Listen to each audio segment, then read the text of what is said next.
दोस्तों, उत्तर प्रदेश के मुख्यमंत्री योगी आदित्यनाथ महाकुंभ में संगम स्नान के लिए गए।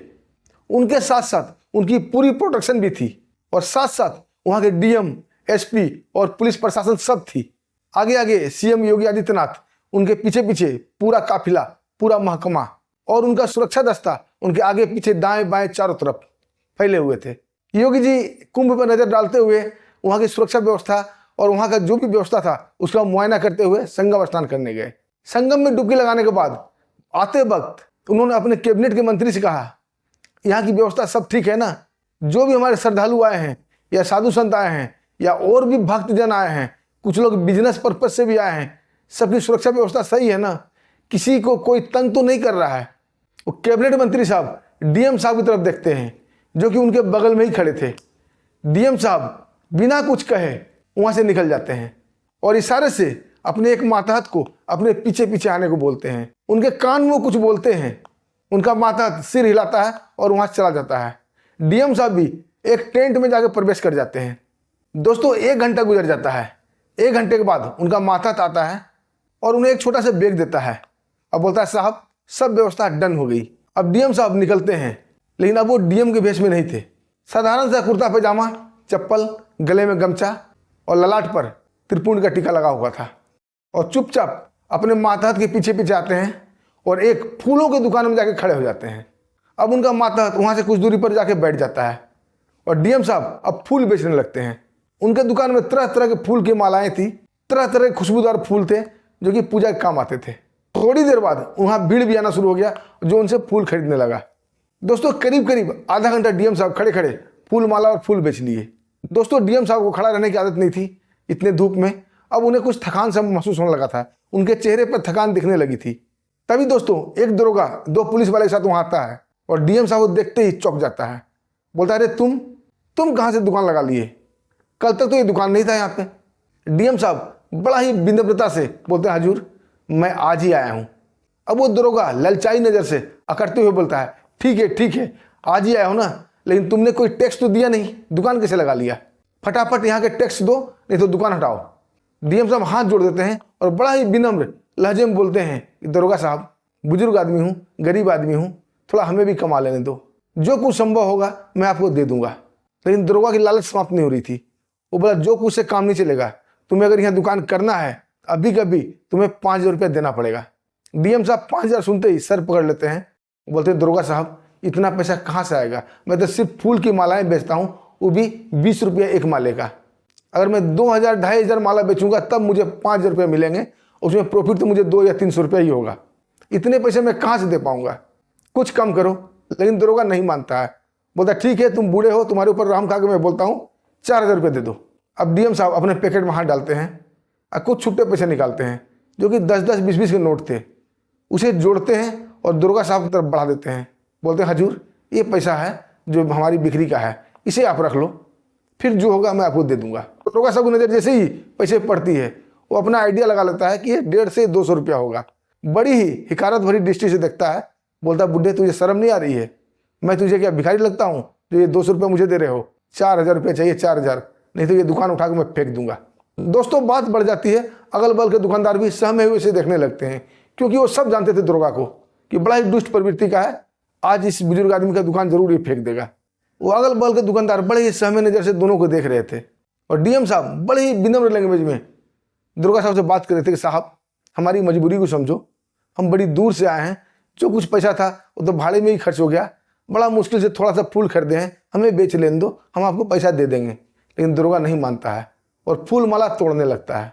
दोस्तों, ये देखकर अगल बगल दुकानदार दौड़े दौड़े आते हैं और थोड़े थोड़े पैसे अपने पास से डीएम साहब को देने लगते हैं। अब बोलते हैं, काका ये पैसे दरोगा साहब को दे दो।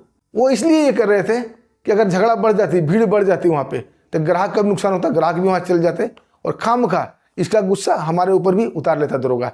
ये सोचकर अगल बगल के दुकानदार उनकी मदद करने लगते हैं। लेकिन डीएम साहब अंदर ही अंदर खून का घूंट पी कर रह जाते हैं और सभी दुकानदार को बोलते हैं कि भाई लोग, आप लोगों को बहुत बहुत शुक्रिया, बहुत बहुत धन्यवाद, आप लोग अपना पैसा अपने पास रखिए, क्योंकि हम आपसे पैसे लेंगे तो आपको तो चुकाना ही पड़ेगा हमें।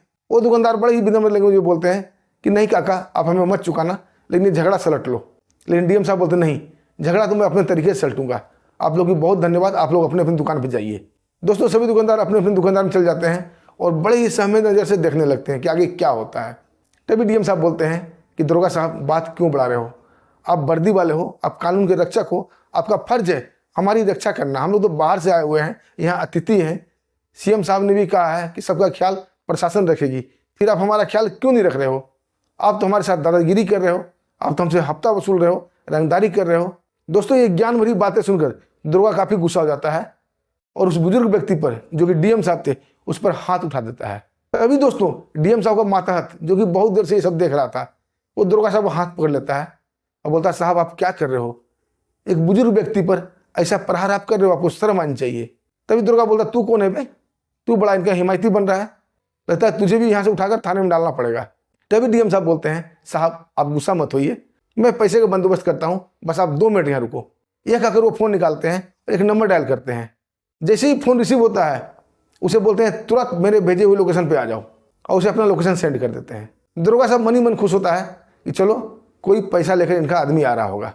और डीएम साहब भी बड़ा ही विनम्र शब्दों में बोलते हैं कि दरोगा साहब बस 5 मिनट रुक जाओ, हमारा आदमी पैसा लेके आ रहा है। दोस्तों थोड़ा ही देर गुजरता है कि एसपी साहब अपने पूरे दल बल के साथ आते हैं उस लोकेशन पर। और जैसे ही डीएम साहब को देखते हैं कि वो फूल बेच रहे हैं, एक झटके में पहचान जाते हैं और जोरदार सलूट मारते हैं। बोलते हैं साहब हमारे लिए क्या आदेश है, आपने हमें तत्काल यहाँ पर क्यों बुलाया? दोस्तों ये सब देखकर दरोगा के तो पैरों तले जमीन खिसक जाती है, वो कांपने लगता है, वो समझ जाता है कि जरूर हम फंस गए हैं अब। लेकिन अब क्या हो सकता था, अब बहुत देर हो चुकी थी, अब दरोगा भाग भी नहीं सकता था क्योंकि पुलिस वाले ने उसे चारों तरफ से घेर रखा था। अब डीएम साहब अपना फ़ोन निकालते हैं और एक वीडियो क्लिप निकालकर एसपी साहब को दिखा देते हैं। उस वीडियो क्लिप में शुरू से अंत तक दरोगा साहब और डीएम साहब की बातचीत रिकॉर्ड हो गई थी, क्योंकि डीएम साहब ने अपने बटन में कैमरा लगाकर वहाँ गए थे, उनकी रिकॉर्डिंग उनके मोबाइल पर चल रही थी। वो स्टिंग ऑपरेशन का कैमरा था।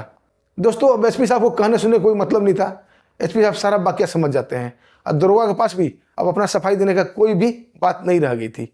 एसपी साहब अपने पुलिस दल को आदेश देते हैं तत्काल तुरंत उसी वक्त उसे गिरफ्तार करने का, और बोलते हैं तुम्हारी से पुलिस वाले की वजह से ही पूरी पुलिस फोर्स बदनाम है। सीएम योगी साहब अब भी कह के गए हैं कि पुलिस वाले सभी आगंतुक का, चाहे वो भक्त हों, श्रद्धालु हों, साधु हों, सबका ख्याल रखने का। तुम्हें थोड़ा भी लोकलाज नहीं है, थोड़ा भी शर्म नहीं है कि सीएम साहब जाके अभी आधा घंटा भी नहीं हुआ है और तुम यहाँ पर रंगदारी वसूल रहे हो? दरोगा साहब बोलता है साहब हमसे गलती हो गई, दोबारा ऐसी नहीं होगी। तभी दोस्तों अगल बगल के पड़ोस वाले सभी दुकानदार आ जाते हैं और डीएम साहब को बोलते हैं साहब जब से हम लोग यहाँ आए हैं लगभग 15 दिन हो गया है, ये जीना हराम करके रख दिया है। जब मर्जी आ धमकता है, गंदी गंदी गालियाँ देता है, दुकान तोड़ने की धमकी देता है और हमसे पैसे ऐंठ के जाता है। हम लोग बहुत दूर दूर से आए हैं ताकि सोचते हैं कि हम लोग कुछ कमा लें, अगर इसे पैसे नहीं देंगे दुकान तोड़ देगा, हम लोग कहाँ जाएंगे? हम लोग मजबूरी में इसे कुछ न कुछ पैसा दे देते हैं और ये आज आपको भी तंग कर रहा था, आपने सब कुछ अपने सामने देख ही लिया। दोस्तों एसपी साहब उसे हथकड़ी लगाकर मेले में पैदल ही ले जाते हैं और तुरंत प्रभाव से सस्पेंड करते हैं, उसके ऊपर FIR दर्ज भी करते हैं और उसे जेल भी हो जाता है। अब शायद मुकदमा भी चलेगा, उसे सजा भी होगी। दोस्तों ऐसे हमारे सीएम साहब जो सबका ख्याल रखते हैं, और हमारे डीएम साहब भी, उन्होंने कितने अच्छे तरीके से एक घुसखोर दरोगा को पकड़ लिया। दोस्तों कहानी आपको कैसी लगी? वीडियो पसंद आई तो वीडियो को लाइक कीजिएगा और चैनल को सब्सक्राइब कीजिएगा, और दरोगा साहब के लिए और डीएम साहब के लिए एक छोटा सा कमेंट जरूर कीजिएगा। और दोस्तों कहाँ से आप ये वीडियो देख रहे हैं और कहाँ से आप लिख रहे हैं ये भी लिखिएगा, हम आपका नाम बताएंगे।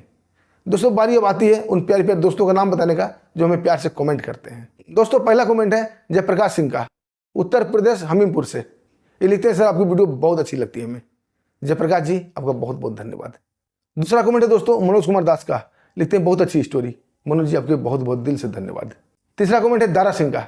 दारा सिंह जी लिखते हैं सर आपकी कहानी मुझे बहुत अच्छी लगती है। दारा भाई आपका भी दिल से धन्यवाद। और चौथा कमेंट है सुनील सिंह का, लिखते हैं नाइस वीडियो। सुनील जी आपका भी बहुत बहुत धन्यवाद। और पांचवा कमेंट है कृष्णा प्रसाद का। कृष्णा जी लिखते हैं अंधा कानून। कृष्णा जी आपका दिल से धन्यवाद। दोस्तों फिर मिलते हैं एक शानदार कहानी के साथ, तब तक के लिए हमें आज्ञा दीजिए। नमस्कार, जय हिंद।